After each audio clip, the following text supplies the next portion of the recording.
We go now to Springfield, where community leaders and activists are fighting for growth on one side of the city. It's an area they say for years has seemed to be forgotten.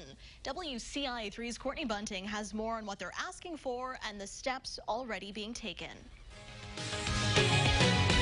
This community is for all of us, and we should want all of it to be well represented and taken care of. That's one of Sunshine Clemens' missions. As the founder of Springfield's Black Lives Matter chapter, she's an advocate for equality. A lot of people in this community, especially on the east side, I believe feel undervalued and underheard, over-policed, but they are just as important to this community as anyone on any other side. What she's talking about is how Springfield has historically been divided by train tracks, with the east side of the city on one side and the rest on the other. But city leaders are trying to encourage more investment on the east side.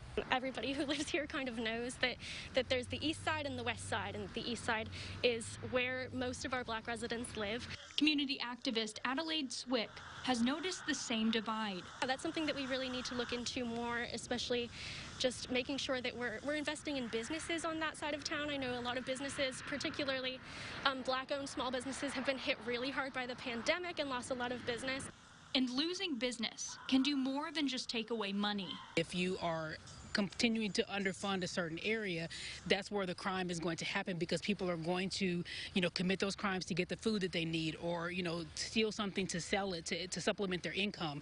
That doesn't mean that people aren't out there working and, doing the best that they can, but if they have less opportunity, then more crime is oftentimes going to be the result of that. That's where Alderwoman Doris Turner comes in. She's working hard to get more money to those parts of town.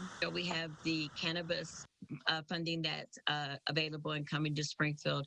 And so I did pass an ordinance that required some of that funding to be spent specifically on the east side of Springfield. The city has a TIF district on its far east side. That's an area the city has decided needs help. It gives them a way to direct tax dollars toward development there. Turner says she's trying to be very critical about how that money's spent.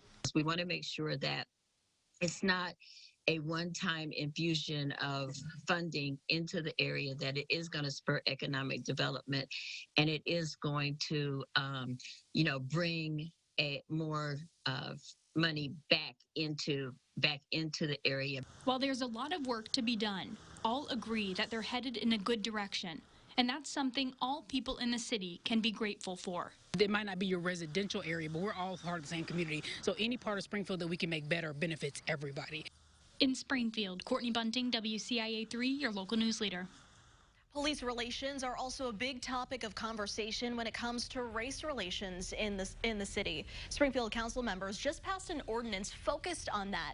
It bans the use of chokeholds and neck restraints unless it's during a, quote, deadly force encounter. It also bans the use of things like tear gas and pepper spray to disperse crowds.